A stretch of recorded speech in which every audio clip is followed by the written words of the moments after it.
Assalamualaikum warahmatullahi wabarakatuh. Balik lagi di kajian online. Mega korupsi KTP rupanya teman-teman memasuki fase baru di mana sejumlah nama petinggi partai, elit-elit politik mulai disebut-sebut menjadi tersangka baru. Teman-teman, sebelumnya ini Pak Presiden Joko Widodo, Presiden Republik Indonesia ke-7 pernah mewanti-wanti sejumlah nama untuk tidak melakukan tindakan korupsi atau yang melawan hukum. Di sini adalah Pak Jokowi yang saat itu masih menjabat sebagai presiden dan juga kader PDIP yang memerintahkan agar penyelidikan EKTP ini segera dituntaskan. Tapi rupanya teman-teman, waktu itu Pak Jokowi memang tidak bisa leluasa karena di parlemen teman-teman masih dikuasai oleh PDIP dan dirinya pun juga adalah kader PDIP sehingga tidak bisa sewenang-wenang untuk memerintahkan penyelidikan. Hanya saja di sini Pak Jokowi sudah mewanti-wanti. Ada beberapa nama, 3 nama teman-teman yang diwanti-wanti ini yang juga disebut oleh Setia Novanto menerima aliran dana EKTP. Salah satunya adalah Ketua DPR RI kita Ibu Puan Maharani, ada juga Wakil Gubernur terpilih teman-teman DKI Jakarta Pak Pramono Anung dan juga ini mantan dan juga ini kandidat calon presiden 2024 Bapak Ganjar Pranowo yang memang teman-teman disebutkan di pengadilan menerima aliran dana EKTP. Di sini teman-teman Pak Jokowi yang rupanya sekarang setelah tidak lagi menjabat sebagai presiden mulai terang-terangan Pak Jokowi ini memberikan pernyataan yang sangat menohok di mana meminta Ganjar Pranowo, meminta Pramono Anung dan juga Puan Maharani untuk bertanggung jawab di mata hukum jika memang terbukti melakukan tindak pidana korupsi. Tentu pernyataan ini teman-teman tidak bisa seenak jidat diutarakan oleh Pak Jokowi yang waktu itu masih menjabat, menjadi bagian dari PDIP. Itu mungkin seperti halnya kita menebas rekan sendiri di partai, tapi setelah sekarang teman-teman PDIP mengkhianati Pak Jokowi, PDIP mengusir Pak Jokowi, bahkan memecat Gibran, memecat Bobi Nasution, maka Pak Jokowi sudah tidak punya beban moral, sudah tidak punya beban batasan-batasan tersebut, sehingga Pak Jokowi bisa dengan terang-terangan teman-teman dengan sangat lugas menyebut Puan Maharani, Ganjar Pranowo dan Pramono Anung harus bertanggung jawab kalau misalnya pengadilan menyebutkan mereka bertiga memang menerima aliran dana EKTP.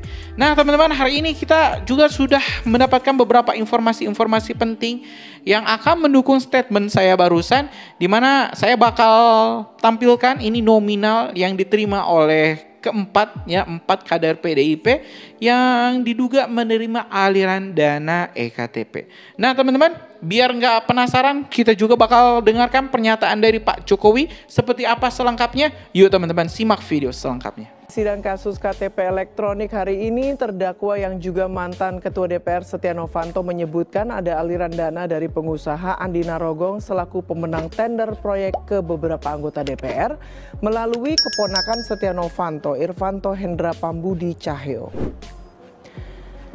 Yang pertama, 2 nama dari kursi pimpinan Komisi 2 DPR. Hairuman Harahap sebagai Ketua Komisi 2 DPR saat pembahasan proyek berlangsung dan Ganjar Pranowo, mantan Wakil Ketua Komisi 2 DPR, disebut Setia Novanto menerima aliran dana masing-masing senilai $500.000 Amerika. Sementara dari Badan Anggaran DPR Setnov menyebutkan 3 nama, Melkias Mekeng selaku mantan Ketua Banggar, Tamsil Lindrung mantan anggota Banggar DPR dan Oli Dondokambe mantan anggota Banggar DPR. Ketiganya disebut Novanto menerima aliran dana sebesar $500.000 Amerika. Selain itu, Setia Novanto juga menyebut 2 nama lain yang kini menduduki posisi menteri di Kabinet Presiden Joko Widodo. Pertama, Setia Novanto menyebut Puan Maharani menerima $500.000 Amerika saat menjabat sebagai Ketua Fraksi PDI Perjuangan ketika pembahasan proyek KTP elektronik di DPR, dan Pramono Anung yang ketika itu menduduki jabatan Wakil Ketua DPR disebut Novanto menerima aliran dana $500.000. Novanto menuturkan bahwa uang tersebut diserahkan melalui orang kepercayaannya, Madaoka Masagung. Hanya ingin ini diproses hukum yang benar,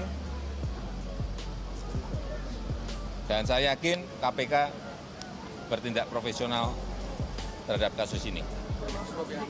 Ada nama Asas praduga tak bersalah, udah serahkan ke KPK, udah kan? Sekretaris Kabinet Pramono Anung membantah kesaksian terdakwa kasus korupsi KTP elektronik Setia Novanto yang menyebut Pramono ikut menerima aliran dana proyek IKTP. Ia menegaskan bersedia dikonfrontasi terkait dengan hal ini. Pramono menduga kesaksian Setia Novanto yang menyebut sejumlah nama penerima aliran dana merupakan upaya menjadi justice collaborator. Politikus PD Perjuangan ini meminta Novanto tidak menyebarkan fitnah dengan menyebut nama-nama yang tidak tersangkut kasus itu. Pramono mengaku mengenal Madaoka Masagung, pengusaha yang menjadi tersangka dalam kasus korupsi KTP elektronik, tetapi tidak pernah membahas soal proyek IKTP. Terlebih saat proyek KTP elektronik dibahas di Komisi 2 DPR pada 2012, ia menjadi pemimpin DPR yang membawakan Komisi 4 hingga 7. sebagai pribadi tentunya saya siap dikonfrontasi dengan siapa saja. Di mana saja, kapan saja, monggo-monggo saja gitu ya. Termasuk di persidangan juga. Monggo-monggo aja. Karena ini udah menyangkut integritas dan sekali lagi Pak Nov, kalau Bapak hanya mau sekedar dapat justice kolaborator, kemudian jangan menyebut nama-nama yang Bapak pikir bisa meringankan Bapak. Saya yakin itu bukan malah meringankan ya, kita terus terang beberapa kali Pak Nov minta tolong kepada saya.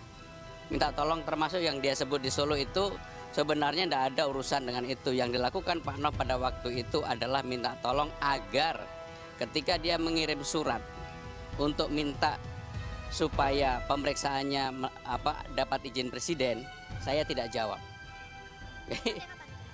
Itu waktu ada acara di Solo waktu. Dari mana, Mbak? Oh ya. Ya, Pak, saya juga baru mendengar apa yang disampaikan oleh Pak SN kemarin. Apa yang disampaikan beliau itu tidak benar dan tidak ada dasarnya. Ini merupakan masalah hukum, tentu saja harusnya didasarkan pada fakta-fakta hukum yang ada. Jadi bukan katanya.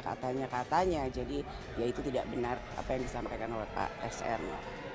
Soal Madaoka itu tidak kenal orang itu ya? Saya kenal dengan Pak Madaoka karena kebetulan beliau itu adalah teman keluarga Bung Karno, di mana bapak dan ibunya Pak Madaoka itu adalah teman baik dari Bung Karno. Jadi itu merupakan teman keluarga Bung Karno ya, dan teman keluarga Bung Karno itu kan banyak. Jadi saya kenal sama Pak Madaoka, juga kakaknya, juga adiknya saya kenal. Hubungannya selama ini berarti teman Hubungan keluarga, jadi ya kenalan keluarga. Sama sekali nggak pernah, dan saya nggak pernah bicara IKTP, bukan hanya dengan Pak Oka, dengan Pak SN dan lain-lain juga saya nggak pernah bicara. Juga dengan nama-nama yang disebutkan kemarin saya juga sama sekali nggak kenal. Ya, kita mendukung proses hukum yang ada di KPK atau proses hukum yang sedang berjalan. Jadi semuanya itu ini masalah hukum, harusnya dasarnya itu ya fakta-fakta hukum. Kita nggak bisa kemudian katanya ini, katanya itu, katanya ini. Namun yang bisa saya sampaikan bahwa apa yang menjadi pernyataan Pak SN itu nggak benar adanya. Saya nggak pernah membahas berkaitan tentang itu. Waktu itu fraksi PDI Perjuangan sebagai perpanjangan tangan partai merupakan satu-satunya fraksi yang ada di luar pemerintah. Ini betul-betul merupakan suatu kebijakan yang diusulkan oleh pemerintah pada saat itu. Jadi kalau memang semua hal yang berkaitan dengan hal-hal yang ada di DPR tentu saja ada, tapi saya nggak pernah ikut berbicara tentang masalah IKTP. Ada? Kata siapa saya baru dengar, belum dengar. Jadi memang nama-nama itu kan sekarang banyak yang keluar, muncul lah, saya juga baca di online dan media. bahwa muncul beberapa nama cawapres yang akan dimunculkan. Yang pasti bisa saya sampaikan PDI Perjuangan itu siap kalau memang diminta untuk mengusulkan. Tapi kan sekarang masih 4 bulan lagi, jadi namanya pasti sudah ada, Ibu Ketua Umum sudah punya nama, nggak mungkin kita nggak punya nama. Namun nanti siapa yang akan diusulkan, tentu saja itu merupakan salah satu keputusan yang akan disampaikan oleh Ibu Ketua Umum setelah tentu saja berbicara dengan Capres tahun 2019 yaitu Pak Jokowi. Tapi benar ada tim menggodokkan Wapres dari pihak Pak Jokowi? Tim Wapres dari Pak Jokowi saya nggak tahu, tapi kalau di PDI Perjuangan ya pasti iya. Itu kan silaturahmi, kemudian komunikasi politik, kemudian juga melihat mengukur rekam jejaknya, apakah kemudian nanti cawapresnya itu harus bisa bekerja sama dengan capresnya, kemudian mempunyai pemikiran, visi dan misi yang sesuai dengan apa yang menjadi cita-cita dari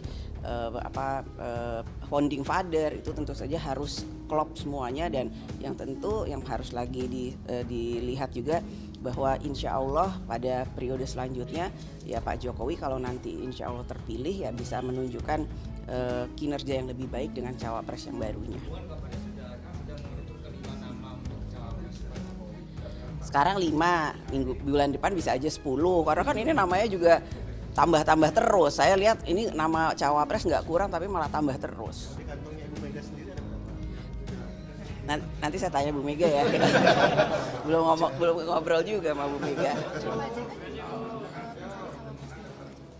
Ya tentunya pandangan dari Pak Wapres atau Pak JK itu tentu saja akan menjadi salah satu hal yang baik kalau kemudian nanti bisa disampaikan ke Pak Jokowi.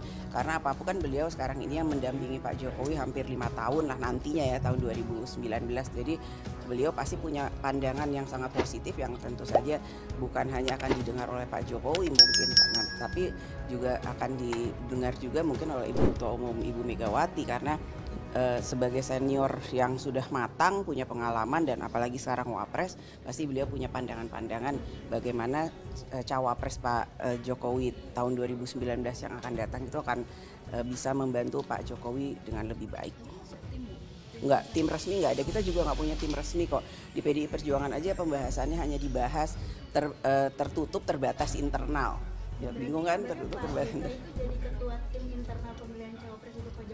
Saya nggak tahu kalau apakah ada tim seperti itu, tapi kalau di PDI Perjuangan kita bicarakan secara internal, dan itu hanya terbatas saja.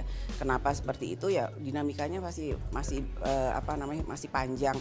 Jadi kalau disampaikan 4 bulan itu pendek, menurut kami panjang, dan kalau dikatakan itu panjang ya memang waktunya sudah dekat, tapi insya Allah kita sudah punya nama. Ya teman-teman, barusan kita telah mendengarkan obrolan terkait tindak pidana korupsi EKTP yang menyeret sejumlah nama. Kita telah tampilkan teman-teman komentar dari Presiden Joko Widodo. Sebelumnya kita juga telah tampilkan pernyataan dari Setia Novanto dan juga pernyataan dari para tokoh-tokoh politik, pengamat-pengamat politik terkait EKTP ini.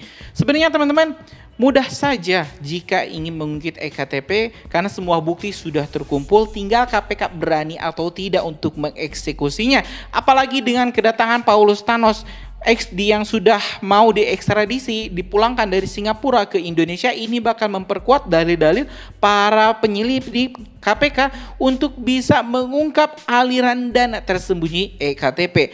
Jangan sampai seperti ini teman-teman, ada seorang pejabat yang melakukan tindak pidana korupsi tapi bukannya dihukum, mempertanggungjawabkan perbuatannya, tapi malah menduduki posisi penting di pemerintahan, mungkin saja jadi ketua DPR atau menjadi gubernur atau wakil gubernur. Kan itu tidak layak. Mereka menikmati hidup senang, hidup nyaman dengan memakan uang rakyat, sedangkan kita teman-teman harus bekerja setiap hari membayar pajak, pajak rumah, pajak kendaraan, pajak ini itu, tapi bukannya digunakan untuk kepentingan rakyat, malah digunakan untuk berfoya-foya para pejabat-pejabat kita. Mungkin itu informasi kita hari ini. Terima kasih telah menyimak video informasi dari Kajian Online. Kita bakal terus upload video-video menariknya di Kajian Online. Kan jangan kemana-mana, subscribe dan nyalakan lonceng notifikasinya. Assalamualaikum warahmatullahi wabarakatuh.